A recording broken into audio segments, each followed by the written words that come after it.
You are watching KEVU 25 News Now at 10. Good evening, and thank you for joining us. I'm Amaya Norman. And I'm Trenton Whiting.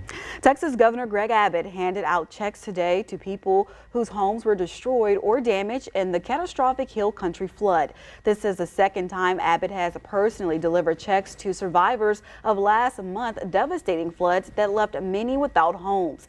At least 135 people died in flash flooding along the Guadalupe River in Central Texas. The money comes from the Straight of the Heart benefit concert hosted by Texas music legend George Strait, which raises more money than $7 million to help families affected by the flood. This is the worst flood in the history of Texas as it concerns the loss of life, definitely.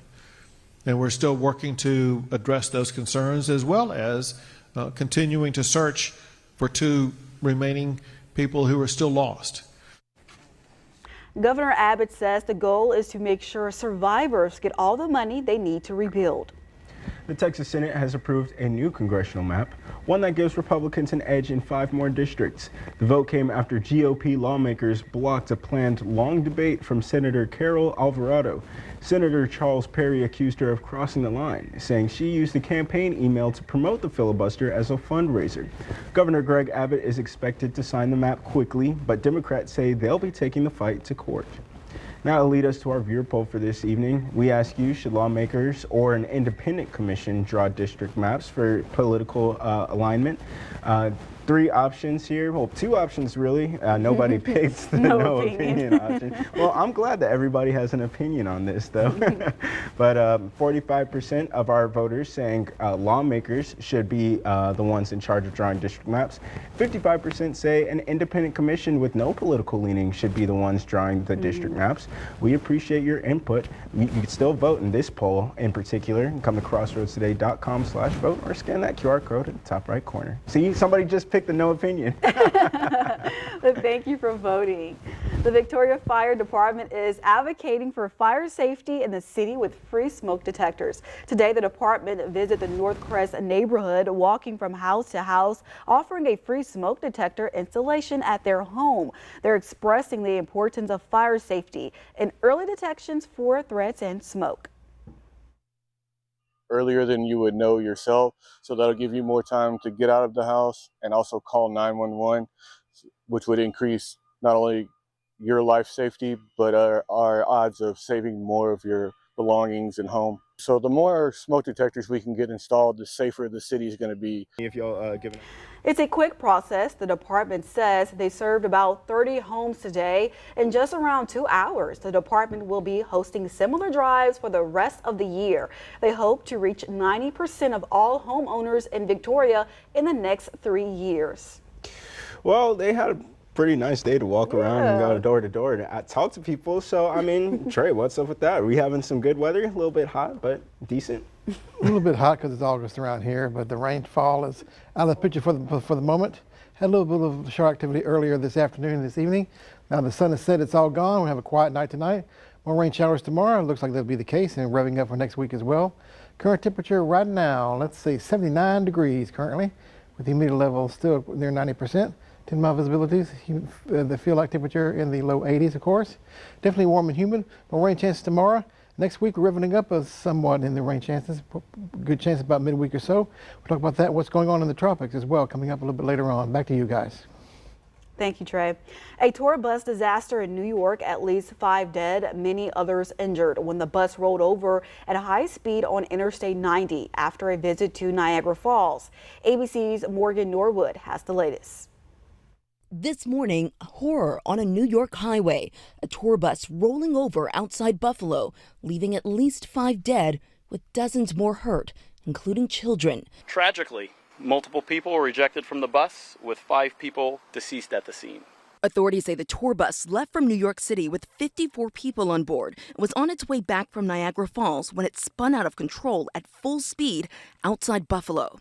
It's believed the operator became distracted, lost control, overcorrected, and ended up on the right shoulder there. First responders desperately working to free survivors, many trapped under the bus. Authorities scrambling extra buses to move the injured. 4 medical choppers flying in to rush the most critical patients to hospitals. I need all four emergency flights, helicopters. We're going to land them side by side on the median. All 4 are en route to the scene. Doctors in Buffalo describing the toll. This is probably the most trauma patients we've had from one incident in my career here in Buffalo. The NTSB announcing overnight they're sending a GO team to conduct a safety investigation into the crash. More than 20 students from southwestern Pennsylvania are undergoing treatment after their school bus crashed. This happened Saturday morning in Beaver County. Police say the bus was taking members off the Aliquippa Junior High School football team to its game. The bus ended up on its side. The crash knocked down several power lines and poles, and 25 people were on the bus at the time, and paramedics took 21 students to area hospitals. Their conditions are not known, and it is still unclear what caused the crash. And a community under evacuation orders after an explosion at a plant in Louisiana. Drone video capturing the aftermath as the fire still burns. Burning and pumping plumes of smoke and black soot into the air. Tonight, the warning to residents. Here's ABC's Olivia Rubin with the new details. Tonight, more than 24 hours after a massive explosion and fire at a Louisiana factory, officials are warning residents to stay indoors. Officials say a series of explosions rocked Smitty's supply shop in Rosalind on Friday afternoon. Residents concerned. People walking out, leaving medications, clothes, and personal items. Everyone within a mile radius ordered to leave, including an elementary school. This order is based primarily on the risk of falling debris, as well as a precautionary measure due to the ongoing and active nature of the scene. Critically, officials also urging residents to wash their hands and faces after exposure to the black soot now filling the air. The soot generated by the fire is associated with combustibles like plastic or burning trucks, as well as some hydrocarbon chemicals. Officials say the EPA has now sent out special aircraft to conduct additional testing on that black soot. That data under review tonight as investigators continue to search for the cause. A portion of Charleston, South Carolina was under a flash flood warning earlier today.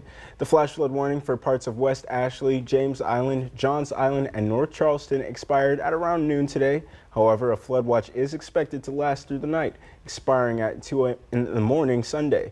A slow-moving front and heavy rain, including thunderstorms, are to blame. You could see the flooding that took place across some lower elevated areas of Charleston earlier today, closing a number of roads for safety. And he's out of jail for now, but Maryland resident Kilmore Abrego Garcia could soon be deported again. Abrego Garcia walked out of a Tennessee jail Friday, though he still faces human smuggling charges he denies. The Trump administration deported him to El Salvador earlier this year, but now the Department of Homeland Security says he could be sent to Uganda within days. His lawyer argued the government is retaliating against him for challenging that earlier deportation and want the case to be dropped. Health insurance carriers request raising ACA premiums by more than 20% on average in Texas. This is a significant hike that could lead to destabilization in the marketplace and customers. To read this full Texas Tribune article, visit our website at crossroadstoday.com. And for more on today's news story, come to crossroadstoday.com. Don't forget to submit your birthday wishes. Carolina Estrain and Parker Cox will read them live on 25 News Now Sunrise. You can also submit a local military hero so we can recognize them. Coming up, are lower interest rates on the way, and could tariffs soon hit your wallet? The signals from the Fed and major retailers next. Okay, let's take a review of the day. 95 degrees was the official high in Victoria. Low 72, pretty much on target for our normal high and low. Rainfall a little bit lacking for the month of August so far, but we're way above for the year so far. That's definitely good.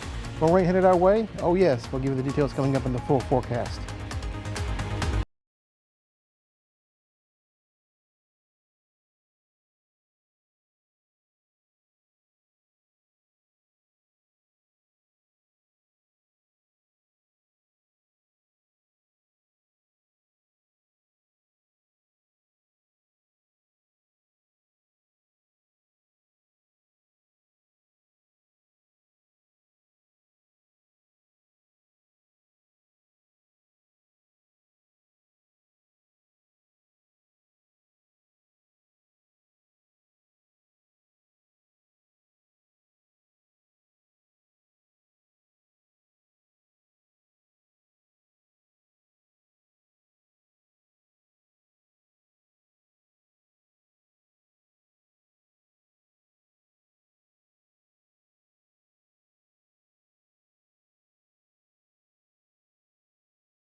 Overseas now to Gaza. Israeli forces pressing forward with this military operation in Gaza City.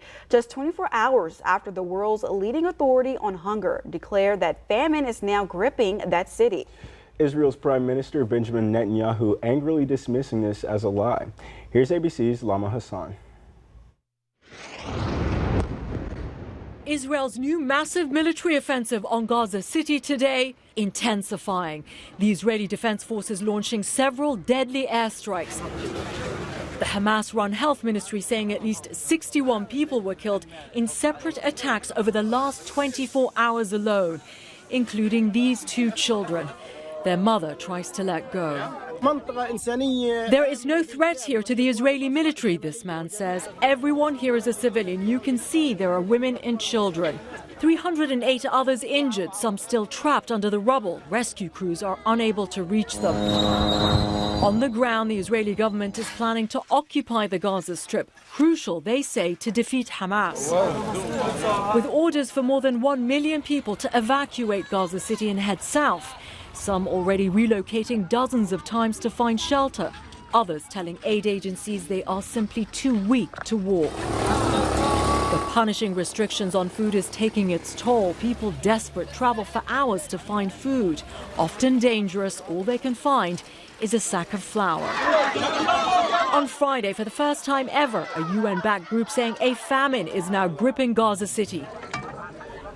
The Hamas-run health ministry says at least 8 people, including 2 children, have died because of starvation in the last 24 hours alone. One aid worker saying that it is the children who are paying the highest price of this conflict. Lama Hassan, ABC News, London.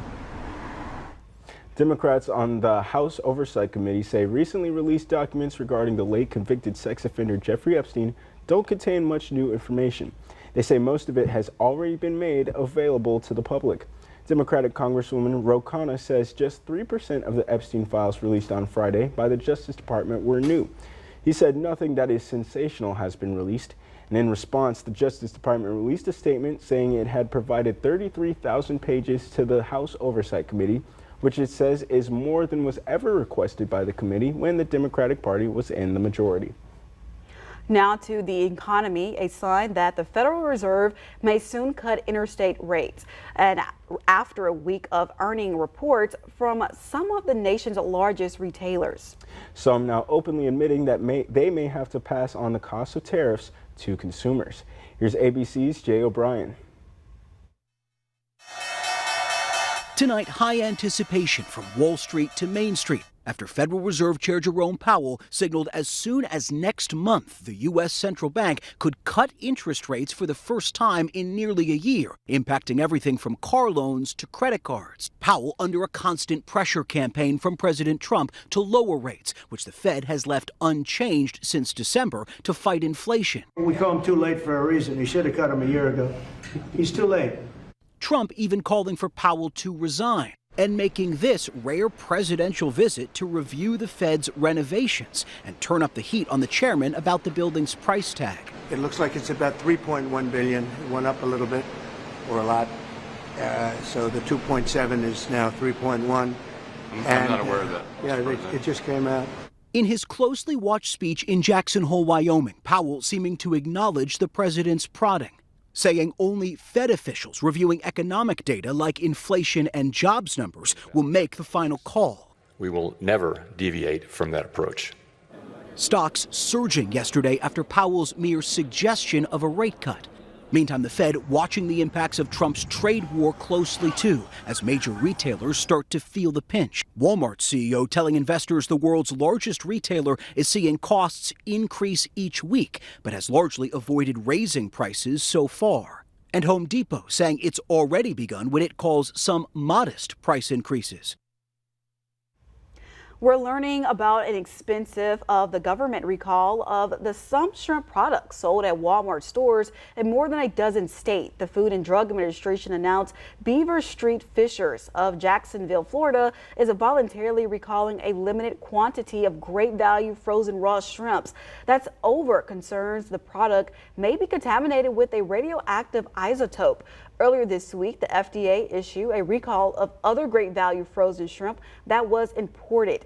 And just days ago, another company, Southwind Foods, based in California, also recalled some of its frozen shrimp because of the product may be contaminated. The FDA says so far it has received no reports of anyone getting sick, but if consumers have the recalled product, the agency recommends you to throw the item out or return them to a store for a full refund.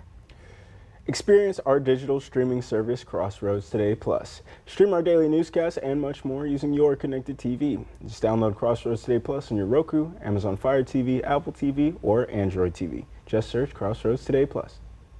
Once again, another look at the radar. Currently, everything is gone. No rain in around the Victoria region currently. They'll be back for your day tomorrow with the daytime heating and revving up for next week. Pretty good rain chance as well. What days? Find out coming up in the full forecast.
Good evening, everyone. Hope your Saturday was good. Mine was. And so far, well, currently we're on the quiet side. A few clouds out there this evening.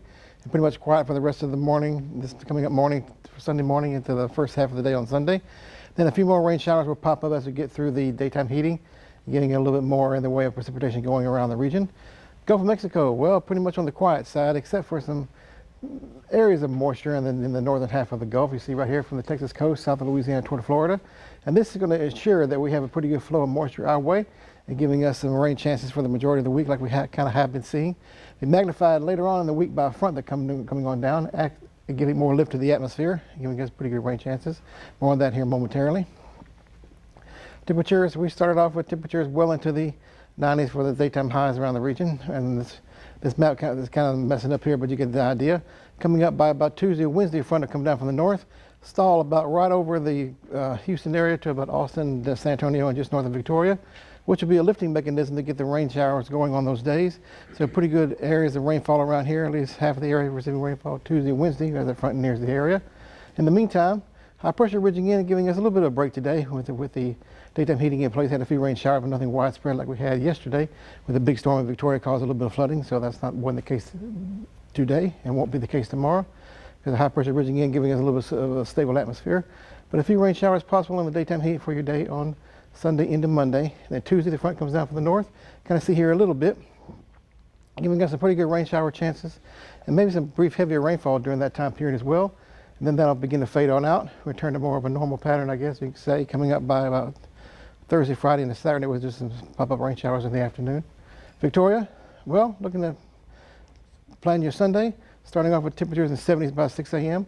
and mixture of clouds and sun, maybe a possible rain shower or so by 3 o'clock in the afternoon during the daytime heating maximum at that time, 95 degrees or so expected. Port Lavaca, clear in the morning time, early tomorrow morning, northerly winds, giving us a little bit of drying in the atmosphere, turning more southerly by the afternoon, popping off a rain shower or two by 3 o'clock in the afternoon. So that could be the best time to see that, like we have been seeing, but there'll be a few far between, I'm thinking. Cuero, clear skies as well, starting off in the 70s, 90s by the afternoon time, Best chance of seeing rain shower storm in the afternoon by 3 o'clock. So we'll keep that slight chance in for that. Extended forecast for us. 30% chances Sunday and Monday. Revving up to 60% for Tuesday and Wednesday. The front gets closer to us and stalls out over the region, giving us a good lift in the atmosphere. Pretty good widespread rain shower and storm event. Some heavy rain possible, so we're watching weather developments. Beginning to reduce somewhat, 30% or chances so coming up for the weekend. With highs in the 90s each day, still hot. Can't escape that at this point. Lows in the 70s, so be careful out there. Watch the weather for the next several days and make it a great one. Take a look at this right here, of course. Way to be connected with us is scanning the QR code you see on your screen. That'll take you to a web page. You can download our app. News, weather, and sports at your fingertips, free of charge to have it on your phone as well, to be all set and connected with us. Look, we've got Ray Robinson over there with the sports. Thank you, Trey. Several Crossroads teams like Calhoun, Luis, and Bay City competing in the Tidehaven Classic. See the results and more coming up in sports.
The Calhoun Sandies have been a team in our area making waves when talking about volleyball. And it looks like those waves crashed right into first place at Tidehaven High School Volleyball Classic. This team dominated with no signs of slowing down.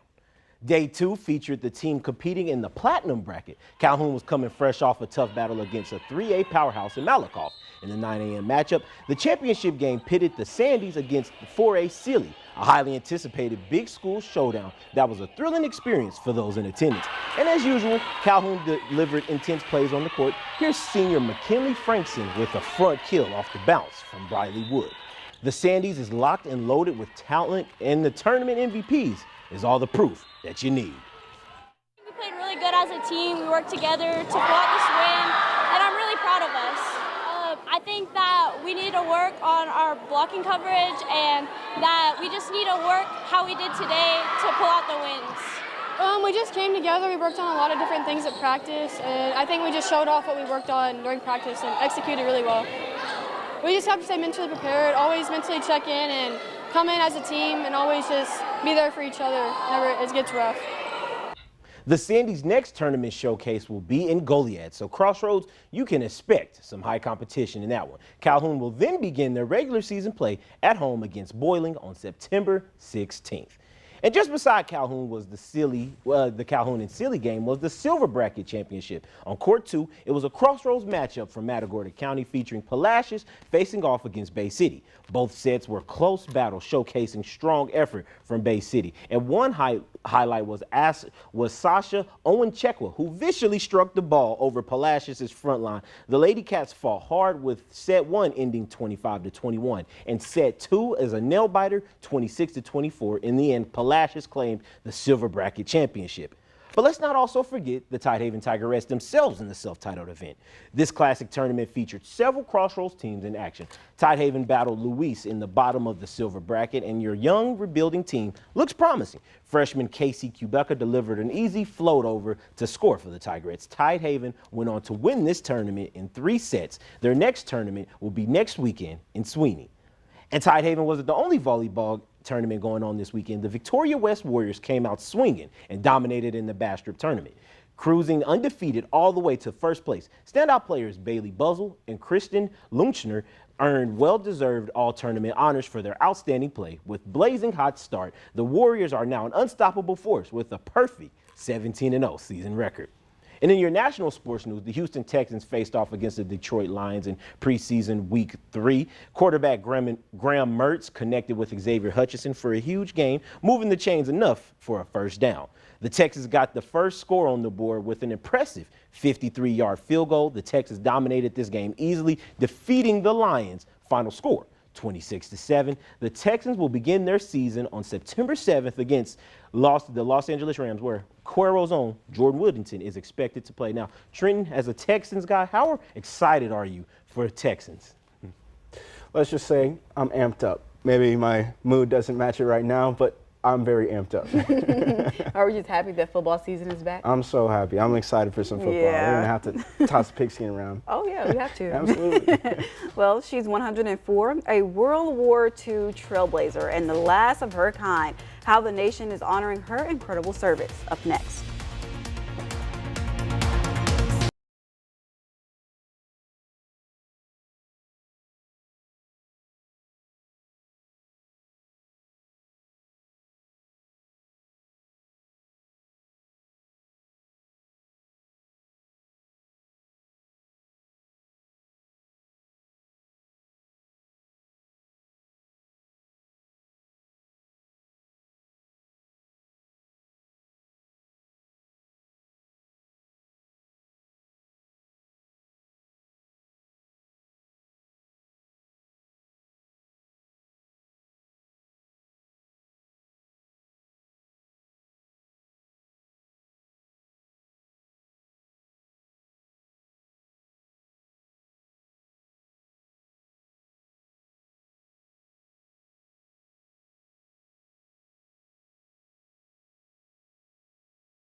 Rain, heat, and even war can't stop the mail, and one remarkable woman proved it. 104-year-old Major Fanny Griffin McLendon is the last surviving member of the 6888, the all-black, all-female battalion that cleared a massive backlog of World War II mail. Their work helped troops connected with loved ones and lifted morale across the globe. This week, she was honored with a bronze plaque. That's awesome. Yeah, vital. Yeah, so that's I really asked amazing. Earlier, like, have y'all ever heard of the movie called 6888? Yeah. Okay, so you have heard of it. Yeah, I think my mom was just watching it the other day. Yes, it's so inspiring. I just love how inspiring it was. Absolutely. You know, so That's really yeah. cool. So let's go to the weather. Well, let's see. I'm trying not to cough here, but You're good. I'll do the best I can. Thanks for the support. A little rain shower activity tomorrow, highs in the 90s. Better chances Tuesday and Wednesday, so be careful out there. Stay cool. Make sure stay cool and make sure you also be safe and get you some cough drops when you need. But thank you for joining us. We hope to see you back here for Sunday for 25 News Now weekends at 5:30. Good night.